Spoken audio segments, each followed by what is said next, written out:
So, this BP thing's really bad. It could put a sheen on the ocean that will stop any kind of like transmission of CO2 or oxygen in or out of the ocean. So that means pretty much a dead sea in that area.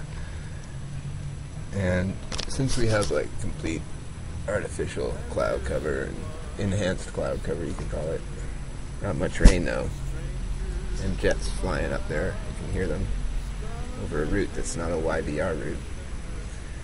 Well, this is how you fix a BP oil spill. You've got a hole, say, here, and it's huge. It's probably a lot bigger than they're admitting. The pipe that they're showing isn't really the extent of it, I don't think. And if it is, and that's what they want to stick to by their story, then what's preventing them from taking 20 suction dredges, 15 to 20 foot or 20 inch hoses on them, or pipes, and putting them all around the edges of the leak and on the top of the leak, sucking at a high pressure? I want to see 15 super tankers in the Gulf within a week or two. I want to see Russia and China and any other large company or country with oil abilities and superstructure abilities in the Gulf within a week. A truly international effort to save the ocean, because if this gets into the current that runs up into the UK, you're going to see intense cooling in that area, or heating, depending on how the oil is affected by the sun.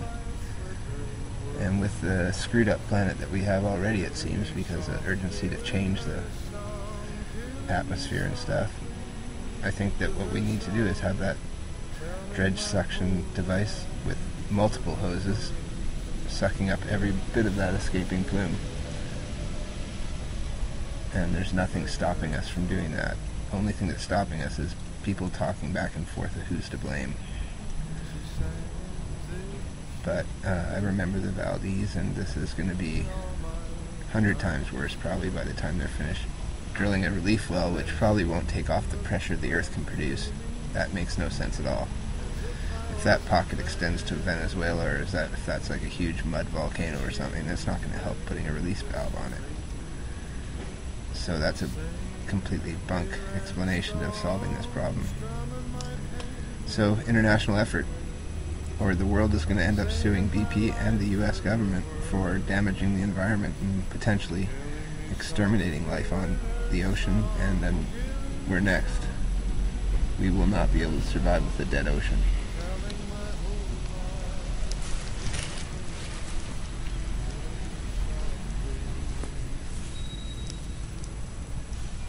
And that's what the cat says.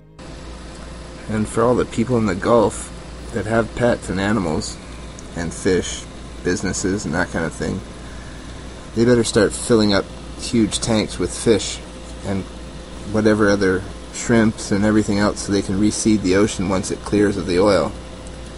Because there are species that are only going to be in that region, and this oil slick will have already probably made extinct many of the bottom-dwelling animals in that area. So, a thimble of oil in this tank, which has been running for 4 years with one feeding a week of a small bit of brine shrimp, would kill it in a night. And we're dumping millions of gallons. Well, not dumping, but allowing millions of gallons to leak into the ocean right now by inaction by the international community to understand that the ocean is a world asset. It's not an individual coastline issue anymore. And wars have started over far less things than this. South America is going to be quite upset, I think. And the islands and Jamaica and all those beautiful beaches and different areas and Bahamas, Trinidad, Tobago. So that is our ocean look today, folks.